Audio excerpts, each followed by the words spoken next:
Hello and welcome back to Psychographica. This is Alex Schneiderman, and this is another episode looking at Fred Ritchin's book, The Synthetic Eye.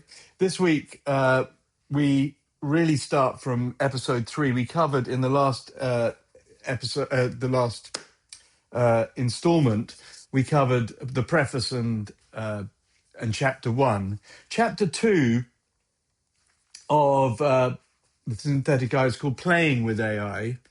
And in some ways, it's the least interesting chapter, simply because it's rich in playing with different prompts to create images, and he draws all sorts of inferences from them, which I think are now outdated, simply because the AI image making algorithms are so much better than they were even a couple of years ago when Ritchin was writing this book. And so I think it would be a disservice to Ritchin to focus too much on that. And so we're going to skip forward a chapter to chapter 3, History's Transformed. So thank you for watching, and it's a bit of a long one, this one. So stick with it, and the show notes will be, as I always try to make them, very full. So of links and references and other information. So please check them out. And thanks for coming with me on this journey. Hello, and welcome back to Psychographica with me, Alex Schneiderman. This is the third installment of my inquiry, my observational inquiry into Fred Ritchin's book, The Synthetic Eye, which is the first general reader. That is a book for anybody who's interested, but which approaches the subject of AI and photography in a way that photographers, academics, and the general population can access. And I'm not without my criticisms of it. I think it's clearly written by somebody who's been in and around the photography world for a long time, which is both its benefit and perhaps a hindrance in some ways. But it is definitely useful and valuable, and I've decided to give this sort of breakdown of it because I think it's worth starting a conversation about some of the aspects and some of the issues that Fred Ritchin raises in the book.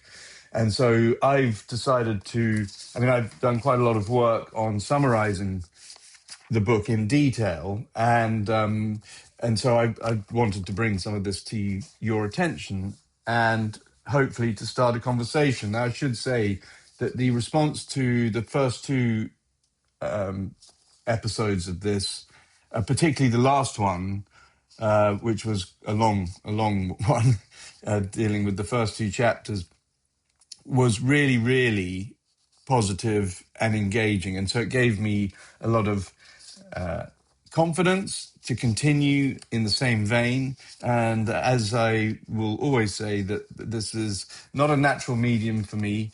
I'm used to writing.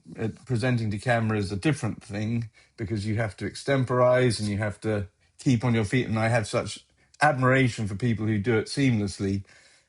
So I hope you'll bear with me while I rather clunkily go through what I think are the most salient points and the areas where I find I'm at odds with Ritchin, because I think that's important too. It's important to critique in a positive way. And okay, so I'll just outline what we're going to be covering today in this film. We're going to be covering 3 chapters today. So, and so there'll be one more post after this to cover the final 2 chapters. And the reason I'm doing 3 chapters today is because two of the chapters are dense with commentary on AI, and one of them is more Fred Ritchin's. The 5th one is more Fred Ritchin's own musings on how we can use AI to engage with events and the world in general in a way that is, say, perhaps more metaphorical than literal. And I think that's really rather more a personal take, and so I'm not going to give it so much time. So today, chapter 3 is titled "History's Transformed," and I'll just give you a quick summary of that before I go into the. I'm slightly distracted because my garden door is open, and the smell of weed coming through is so strong that I can't believe it won't affect me anyway. From one of the other gardens nearby. Anyway, if I go weird, you'll know why. Anyway, maybe you won't be able to tell the difference anyway. So summary. So chapter 3 is called "History's Transformed," and I'll just read the little summary that I've written of it. And Ritchin describes the processes by which histories may be revised by the algorithms that are used to form photo-like images. And I'm just going to go back. I'm just going to pull out that word "photo-like" quickly because I want to repeat it and repeat it and repeat it because to me it seems so important. It's a word I've sort of conjured for my own purposes because I think because of this problem of AI photography and movies for that matter, that where we read them as photographs, but they are in fact computer generated images. And so I refer to them not as AI photographs or AI images. I call them photo likes because that's what they are. They are like a photograph, but they are not a photograph.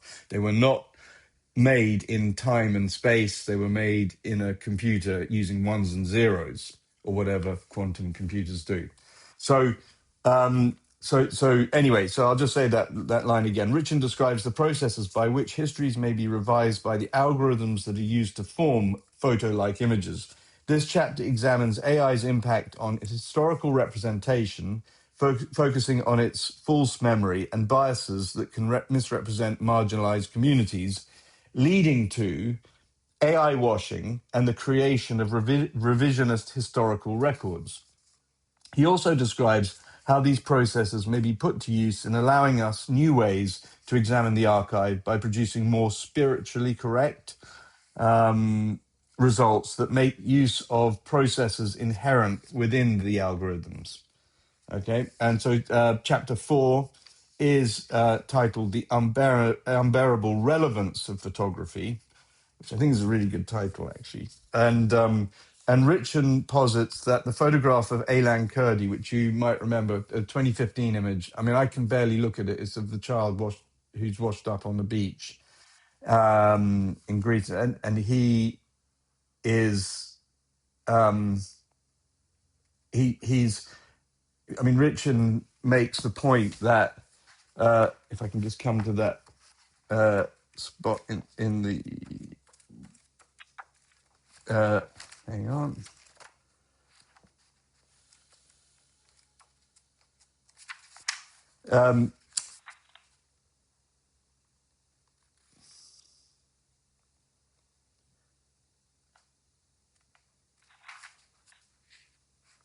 So when Aylan Kurd, so it's the image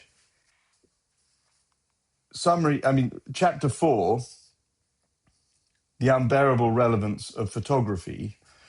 In this chapter, Ritchin posits that the photograph of that young boy, Aylan Kurdi, who was washed up on a beach in Turkey in 2015, an image that I really can't even bear to look at now, was the last iconic image to galvanize public opinion, suggesting that today's viewers are too destabilized for such images to have the same impact, further complicated by the rise of citizen journalism and a crisis in news media credibility. And there's a lot. That's a kind of a short summary of a very, very feature-rich article in chapter. So we'll be breaking that down shortly. And then chapter 5, expanding the frame, This chapter explores new non-linear ways of engaging with photographic records, advocating for greater critical complexity from viewers and showcasing examples of non-linear storytelling that disrupt the decisive moment theory of photography and changing attitudes to the role of the observer in photographic documents. There is also extensive consideration given to new ways of storytelling that places the viewer at the heart of narrative formation. He also describes a few examples of non-typically figurative uses of photography to tell complex emotional stories. And like I said, for me, this is a speculative chapter by Ritchin, and I'm not giving it as much time, but it is really worth reading. I'm not saying that it has no value. It's just that as far as I'm not going to go and spend time summarizing and commenting on what are Ritchin's own personal speculations. I'm going to stick to his sort of more evidence-based tracts that and thoughts. Okay, so let's get into History's Transformed. Okay, just at the very outset, I wondered. So on page 74, Ritchin misquotes as a sort of opening to the chapter.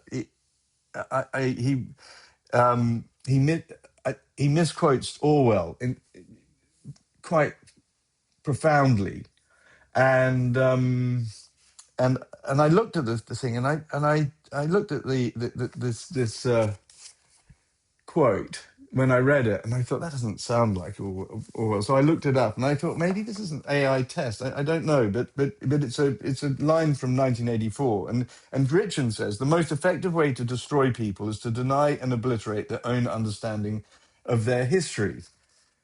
Well, I kind of had a sense of what the actual quote was, but I didn't know it. I mean, I'm not that much of a genius, but I didn't know it straight. But that just sounded clunky and wrong. So I looked it up, and actually the most,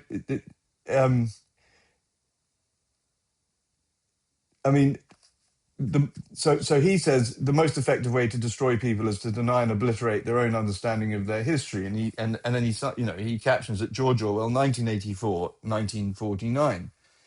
And I think what the quote really was who controls the past controls the future, who controls the present controls the past, which is pure, brilliant George Orwell simplicity, and it sums up this chapter beautifully well. So I really don't know why Ritchin, because it's such a common quote from Orwell from 1984, that I don't know how it arrived on this opening chapter, because the original words are brilliant, and it's really something for us to consider today with and even since this book was written, with the efforts being made by certain I suppose you could say reactionary forces within our liberal democracies to rewrite history.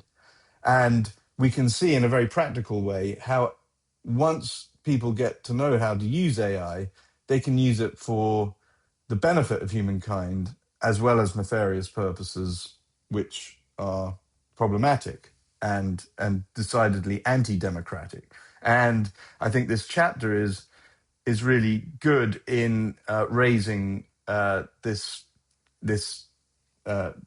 issue, and it's one of the central, maybe it is the central chapter of the book, because it's so.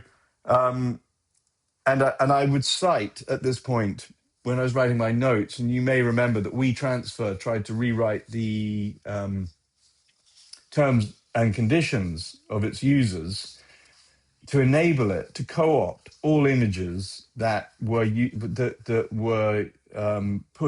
passed through its transfer service. And I mean, there was rightfully a huge pushback on this, and in fact, it forced WeTransfer to change their terms and conditions. But you can see where the pressure hasn't gone away. I mean, the pressure is there. I mean, it is an extraordinary thing that the AI will, the AI is consuming everything, and we need to be aware of how, not only when it is consuming our own images, but also why it's doing it and for what purpose. And like me, you've probably spent a lot of time, sometimes interminable amounts of time, doing those "I'm not a robot" identification tests, where it says click on all the traffic lights or click on the bus, or invariably they're American buses, invariably they're scenes from America.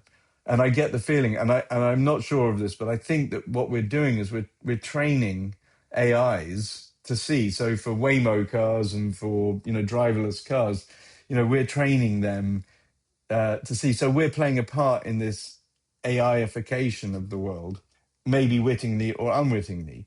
It's too complex to explain every time we click a terms and conditions. We just go, well, it's gone because it's too goddamn boring. But that is what's happening. Anyway, now what Fred Ritchin really, I think, usefully, the point he usefully raises is the inherent biases within AI and the false memory. So if you were to, so basically, I'm going to sum this whole chunk up by saying that, let's say you wanted to create an image of the crowd, and I mean, this is the example given in that Fred Ritchin gives, which is the crowd that were watching Martin Luther King's "I Have a Dream" speech, and now AI at the time, but believe me, I mean, it's been a couple of years since this book was published, pretty much, and so things will have changed. But at the time, it was relevant to say that when Ritchin did this test and said, reconstruct an image, the image it returned contained virtually no black people. It was all white people. Because, and this is such a fundamental, this exposes such a fundamental problem with AI, and how it reflects on who controls the past controls the future, who controls the present controls the past, because who controls the algorithm controls how we see the past. This is exactly what we're talking about.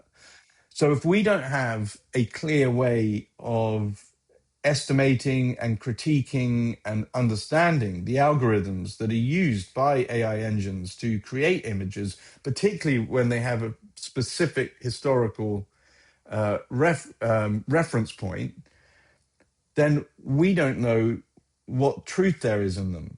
And Richard goes on to describe why it may be relevant and good to build AI images of real things later, and we'll come to that. So, but you can imagine that in the years to come, somebody wants to illustrate a book with a picture that they can't find. So, let's say of a historical event, and they ask AI to reconstruct it. They are, at that point, they are handing such an amount of power to the AI that if they then publish that image with a caption, even if they caption it as AI generated, that image floats free of its original construction and the algorithmic construction of it, and then becomes part of the conversation. And it becomes unattached to, detached from its moorings in reality, and floats out there as a truth, as a point of truth. And this photo-like image actually starts doing the job of conveying some kind of truth to the world. And that is what we talk about, the inherent biases, being aware of the inherent biases in Ritchin's book. And I will say that Ritchin, Americans, do only look at America. I know that their media landscape is big enough that that's actually possible, and quite, and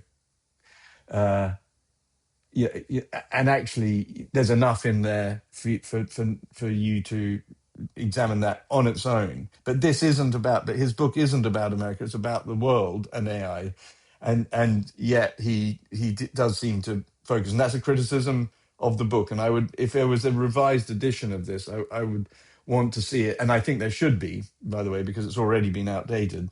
Um, but I would like to see a more global perspective used, and perhaps him bringing in people from other areas of the world with knowledge and perspectives that he may not have from his own US centric position. The other thing that I would say about Ritchin's own experiments at the time, in all his experimentation with AI, whether it's just to do with history's misrepresented, or images, how images are constructed, or whatever, AI has developed at such a rate that it could well be that some of these biases have been ruled out already. So if you test it yourself, if you were to use the search, the prompt, show me a picture of the crowd at Martin Luther King's "I Have a Dream" speech, you might well get a more representative image based on other photography of the time, and and more accounts of written accounts and so forth from a larger verifiable data set. So who knows? I mean, but you can test it yourself. Um, Now, so what he's talking about, he uses the term, which is quite good, AI washing, which means that you can construct, the user can construct with a verbal sleight of hand images which support biases or points of view now, and this goes for every area of, every point on the political, racial, identitarian, sexual spectrum that you can imagine. It's not, this is not a right left thing. This is everybody can do this, and would do this, or might do this, and form images using their own biases. And this is what Ritchin would refers to as AI washing. So, okay, so developing on that, okay, where good people do, well, let's discover whether they're bad things or not. Okay, Amnesty International released false images, AI images of a real situation. It was a woman in Colombia being forcibly dragged by police at a protest. Amnesty might say the use of AI is legitimate, and that it does not endanger real people, but others may wonder at the effect of fudging reality, and that there is no documentary evidence of people committing acts of violence. Now, there is a really good point here, which is that an NGO, or like Amnesty, could argue that there is a good reason for using AI, because it could produce images which can't be made anyway, but they should be visualized in order to convey their impact, like of a situation where there was no photographer present, or there was no photographer who could be verified present, so you reconstruct the image. You could say AI is useful because it puts nobody in danger, but it still represents the truth of the fact. And in this case, Amnesty International is leveraging its reputation, its integrity, on this use of AI. And I think we need to have a broader conversation, because if Amnesty are doing this, and other NGOs are doing this for, let's say, let's say manifest, or on prima facie they are good reasons, okay, for doing it, there needs to be some kind of accountability for this, and there needs to be some kind of structure and rules based system for what happens, how the images are made, why they're made, who commissioned them, what prompts are used, where they go after that. Do they go into libraries? Do they go into say Adobe stock libraries? And this is another point that we'll come to. And do they always have their AI quality, their AI status attached to them? Because the images are are so good now that you really can't tell the difference. And that is for people within the photography community. I mean, outside of the photography community, you really don't need you really can't tell the difference. So we should be very careful of what happens to these images. And it's not okay. This is me talking as opposed to Fred Ritchin, but I think Fred Ritchin was implying this himself, that it's not okay that people are just doing these things because they're good on the whole, and that they've made an executive decision at some level that they will do this. This needs to be opened up to some kind of scrutiny, and and we're in the foothills of this extraordinary uh, alpine challenge, let's say, of AI, and it's better that we discuss these things now. Now, I'm not here to moralize. I'm just here to say this is clearly a case where people need to engage. There needs to be a broader public conversation about this, and there needs to be broader academic attention given to this and political attention given to this. Um, so let's go back slightly to the idea that, well, let's talk about, I think that deals with chapter 3 quite well, and you'll no doubt, if you read it, you'll no doubt have your own points. I mean, I've left bits of it out because, again, they are examples of Ritchin's particular predilections for different photographers and different artists who've exploited areas of the AI, the algorithm, and used it to create new histories and so on. But I think we will get bogged down in specifics if we do that, and we want to keep it on a rather more general level. I will say that he finishes the chapter by calling for an ethics of machine learning where the archived data set that it learns from is fairly representative and inclusive of events. He warns that AI will further marginalize the histories of the already marginalized. And who could argue with that as a call to attention, because it is so important. And let's go back to that first line of the chapter, where which he mysteriously misquotes, where Orwell really did say, "Who controls the past controls the future. Who controls the present controls the past." Okay, so and let's move on from that. Okay, so now we're up to chapter 4, the unbearable relevance of photography. Okay, so in this chapter, as I summarized earlier, this is about Ritchin's conviction that photography itself as a medium has lost its power in the age of AI, and it's lost its power to shock. And he cites as the last photograph of impact was that of the 2015 picture of Aylan Kurdi, made by Turkish photographer Nilüfer Demir, where this tragic picture of a small boy is washed up on a beach in Turkey, having drowned, trying to flee war and look and with his family and look for a better life elsewhere, where so many people before him and since have died. But this particular image, and it's lodged in my mind, and Ritchin, with good reason, reproduces the image from many different sources, because he's illustrating the fact that this picture, which is just awful, and it really does, affects me even when I just sort of remember it.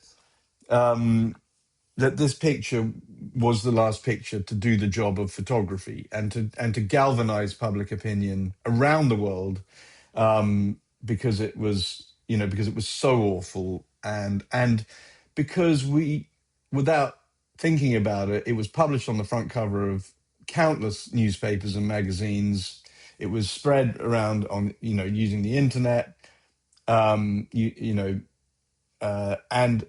people did not question the truth of this image. And now what Ritchin is saying is that, I'll to say what he says. Okay, he says. He describes the photograph of Aylan Kurdi washed up on a beach in Turkey as the last photograph, and I put brackets before AI, and this is quoting him, to have functioned as an icon to focus public opinion worldwide on an event and to provoke societies to respond. And then, close quotes, it galvanized huge outrage, and it resulted in huge donations to NGOs who were connected with the immigration crisis, the refugee crisis.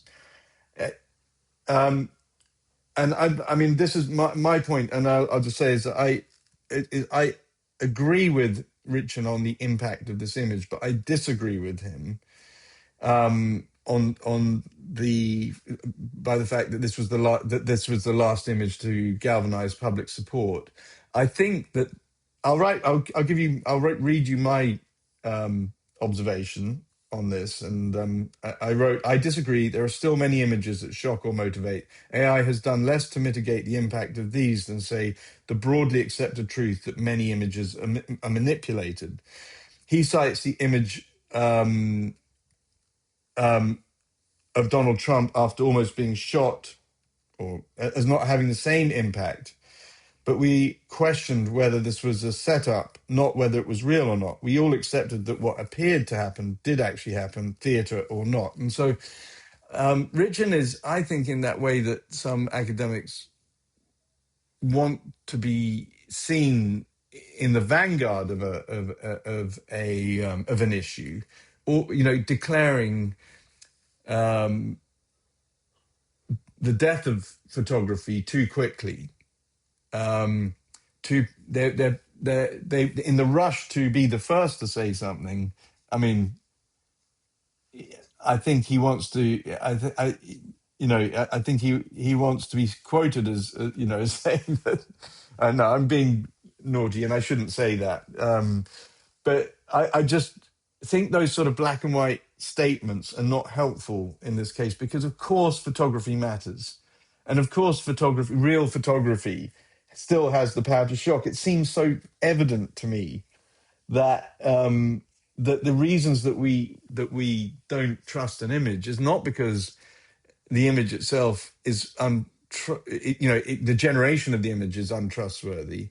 It's that we don't trust, or rather the technical generation of the image is untrustworthy. It's because we might distrust the person who posted, who the newspaper or the news outlet or whatever, for posting that image, and the bias they give it. Let's use that image of Donald Trump almost, getting shot in the ear. Opinion is broadly, no, I don't know if it's divided. I suppose most people believe he really was shot, and I'm not going to make a comment on whether I think he really was shot or not. But we distrust the image and the footage of him being shot because we distrust Donald Trump, because we believe it's not beyond him to have staged something like that. Now, we might be wrong. I mean, maybe he really was shot in the ear and all of that, and quite possibly he was. But we now there's a crisis of confidence in the news media because it has become so factionalized. You could argue that in the UK it's slightly better than America, but if you read and I'm going to say it, I actually think the right-wing news media is much worse than the left-wing news media, but the left-wing news media is still guilty of a bias. But I don't think that the left-wing, well, what you might call the left-wing, I mean, I don't know if you can call CNN left-wing or The Guardian properly left-wing, but I don't think they're as detached from reality as sometimes the right-wing media is. And I think that, say, the Telegraph and the Mail in the UK and the Express, which are three flag wavers for really an increasingly hard right centre ground, clearly make editorial decisions based on their own political proclivities rather than the truth, rather than they can, and I'm sure they can argue that there's a version of the truth in there, and they would do that successfully in a court of law. But you just have to look at the headlines and what they concentrate on to understand that. And then, okay, let's say the Guardian and the Guardian's obsession with certain things will also push you aside, push you off to one side. And it says something about our news terrain at the moment, that the two papers which broadly represent the centre ground in the UK are the Financial Times and the Times. Now, the Financial Times is the newspaper of record for industrialists and capitalists. And yet it seems to have gathered a reputation recently for being one of the more balanced commenters or commentators on world and national events. So we live in this crazy world of where you can't blame people for losing faith in the image, but it is not because of AI, and it's not because of Photoshop, and it's not because of, yes, that stuff, probably pays into it. And yes, we have been duped by images constantly, and it's constantly happening. It's happening every day. But that is not why the image is or the photograph is diminished in its potential to convey truth, or at least to be believed by the general public. It's because the general public is generally confused. Generally and fundamentally confused by the factional positions of the news outlets. So that is a rather longer departure or digression than I meant to have on this, but I mean, okay, but just to back this up, Ritchin mentions that in 2023, which was pretty much contemporaneous to the writing of the book, a Gallup survey said that half of Americans think that media organizations intend to mislead, misinform, or persuade the public to adopt a particular point of view. I mean, that is the root of the problem, and so.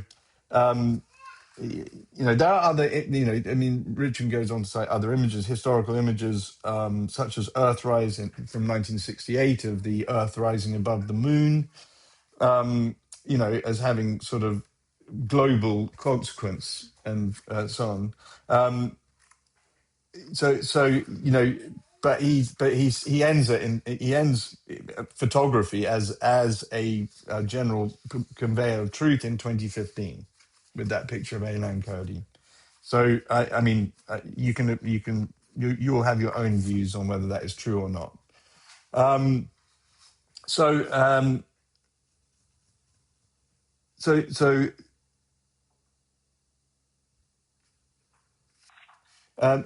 Let me just look at my notes. I think another thing that I would say about this and the power of photography is that we are apathetic as well today. It's not that we don't believe the images. I think we just don't see how we can act on those images in a way that makes any difference to the world at all. I think that perhaps today, because of the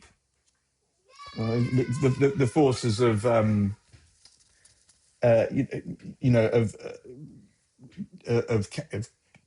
capitalism, because we feel broadly powerless in democracies, and there's a crisis for democracy, that we don't see that photography or a photograph can make that much difference. And I think that has rendered us apathetic.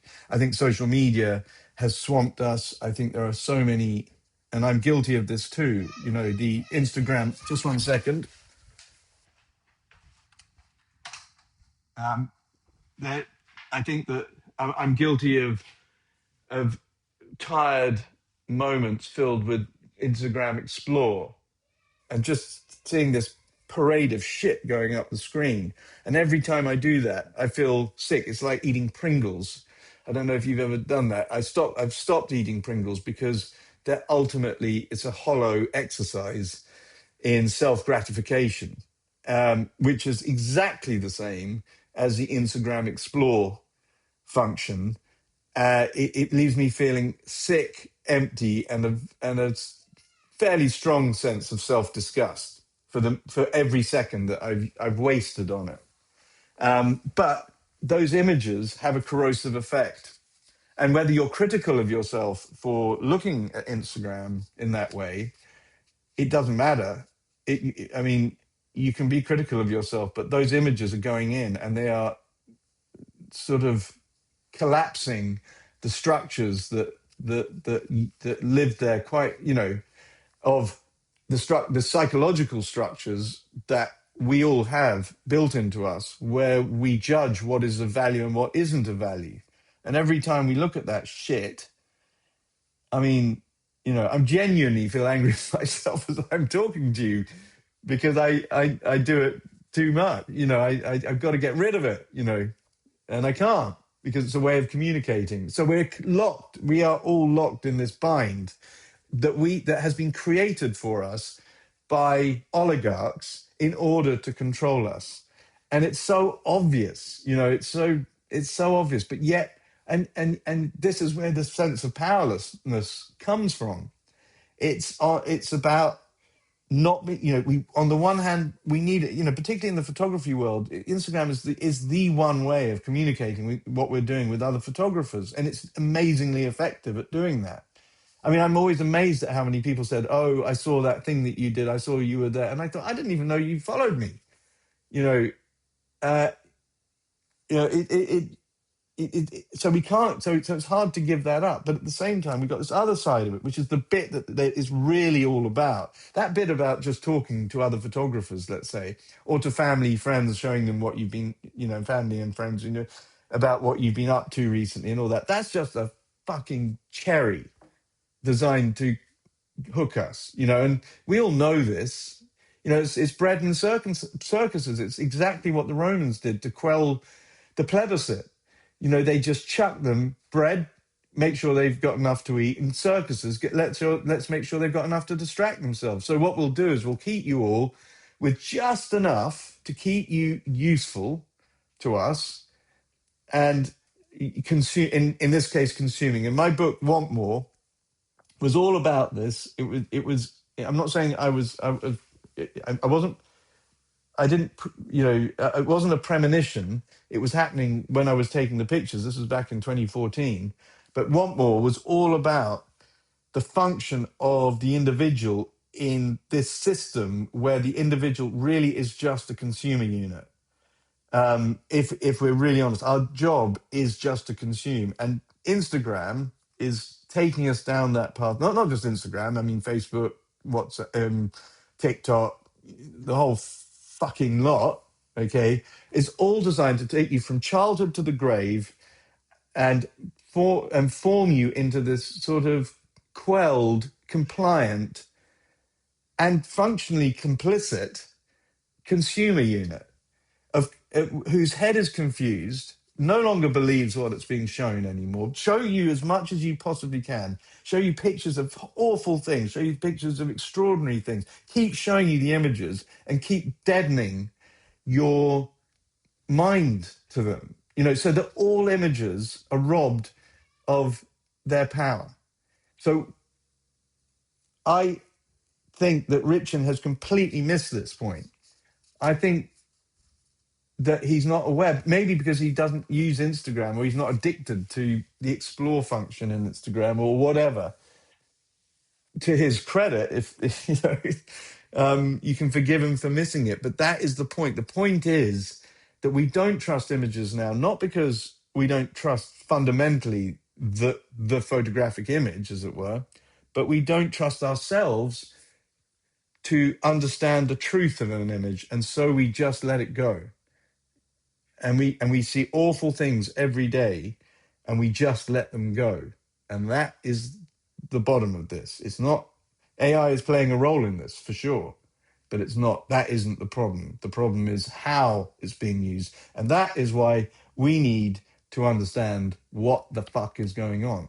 I mean, that is a point. And I'm will eternally be grateful to Ritchin for bringing these sort of aspects to mind in a way that makes me feel that although they're not the things I might not agree with all of them, but it brings the subject into focus so that you can look at it from all dimensions. I can look at now I can look at this subject from, like I can hold it like a statue in my hands and turn it and look at it in different lights because Ritchin wrote this book, and this is the value of books. I mean, this is what it enables us to do. Okay, that was the lecture. Okay, the sermon.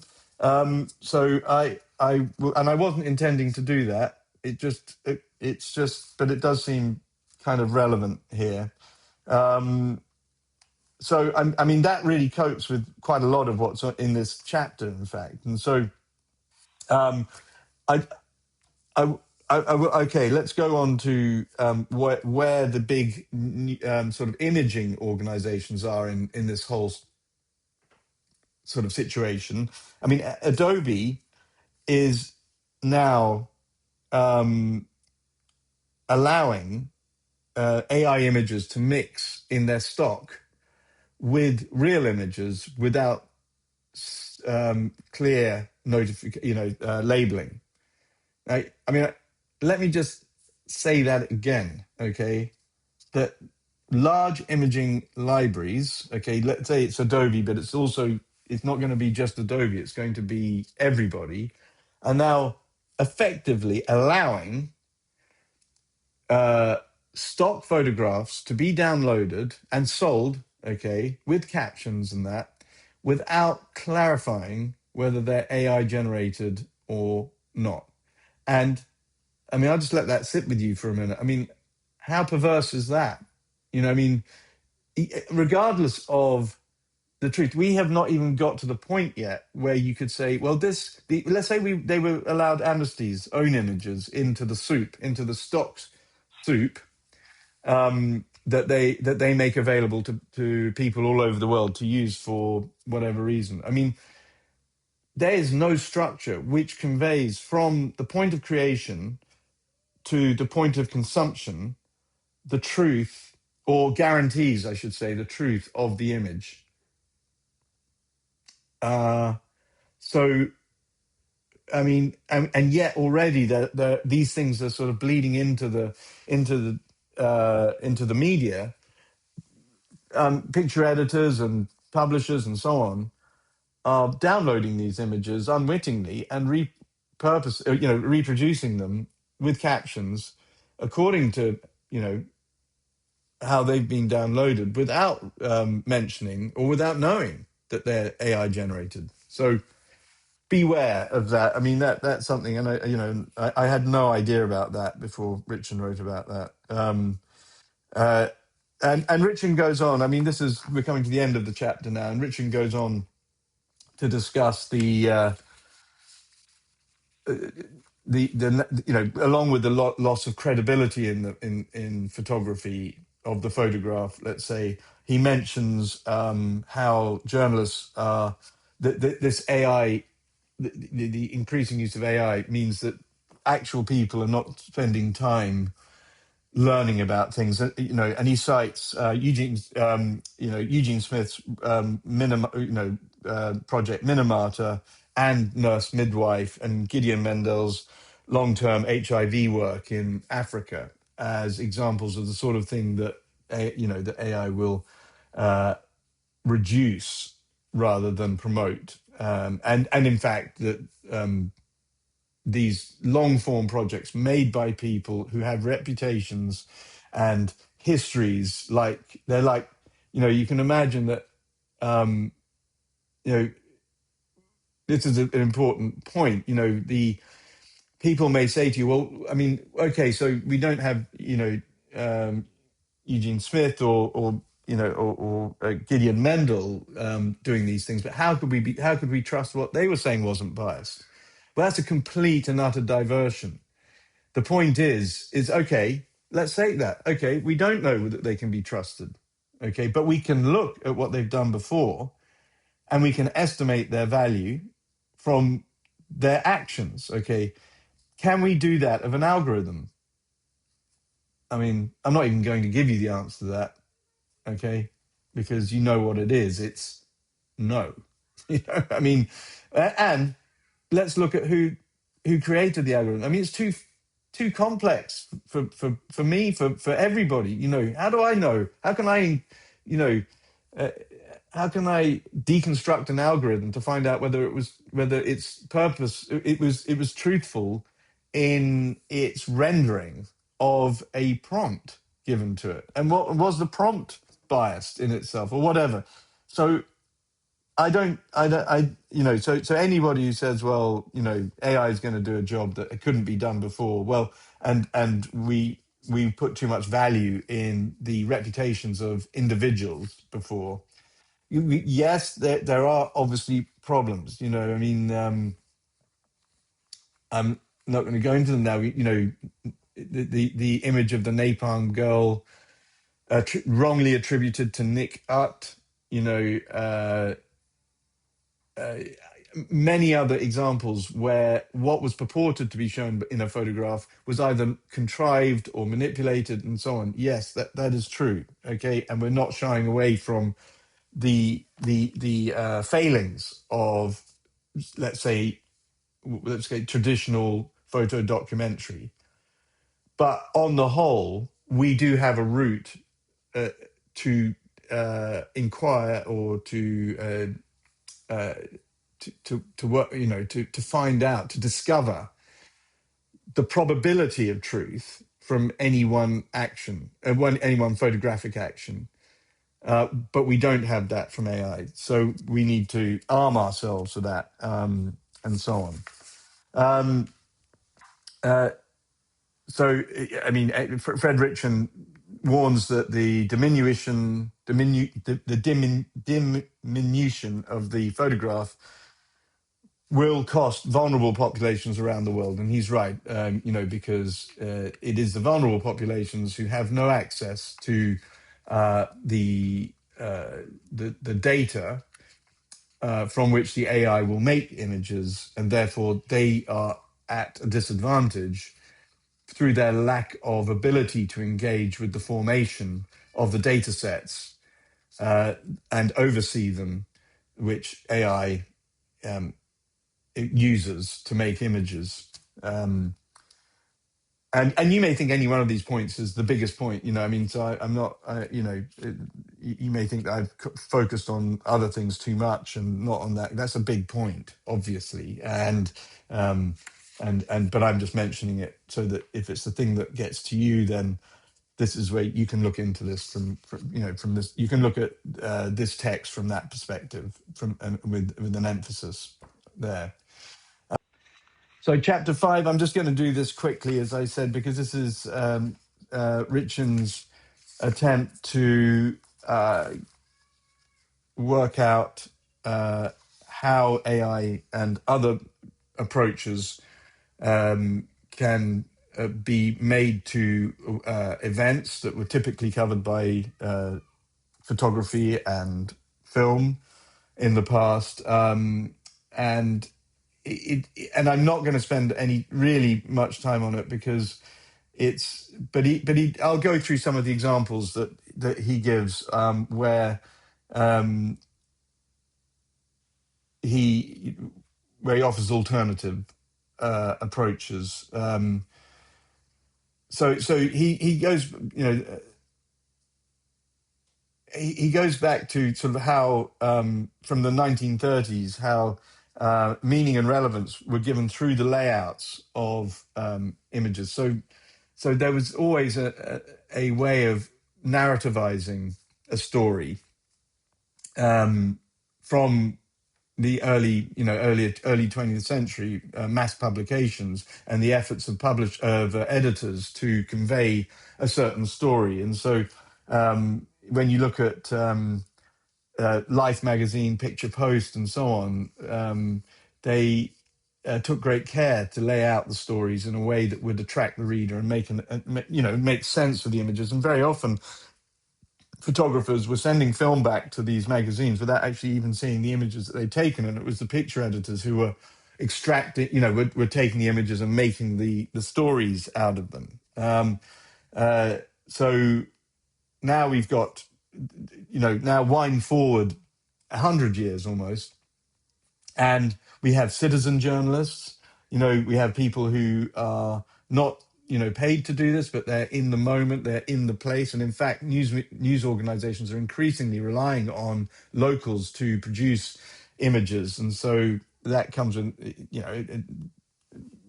that can be problematic if those images are not verifiable, or the footage isn't verifiable.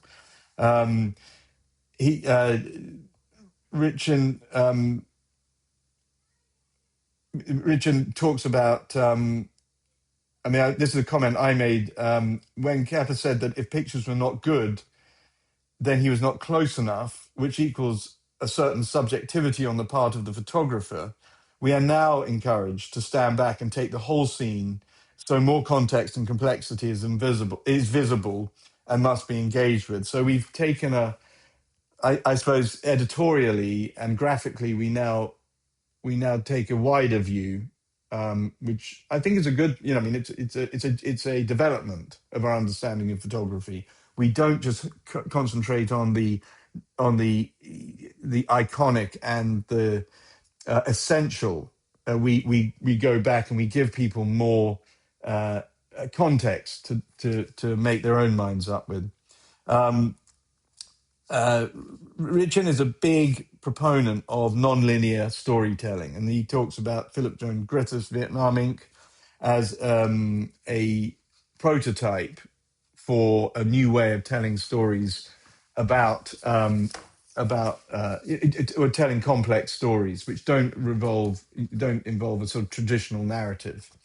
The internet allows a greater non-linear ways of engaging with stories, and he talks about a commission he made as an editor at the New York Times of Gilles Perez in 1996, and it resulting in a website called Bosnia: Uncertain Paths to Peace, and it involved making sort of non-linear links to images, so that it gave the viewer, and this is an increasing point. This is an increasingly urgent point that Ritchin is making throughout the book, that the viewer becomes an active participant in the formulation of a story within the context of one particular story, such as Perez's Bosnia pictures.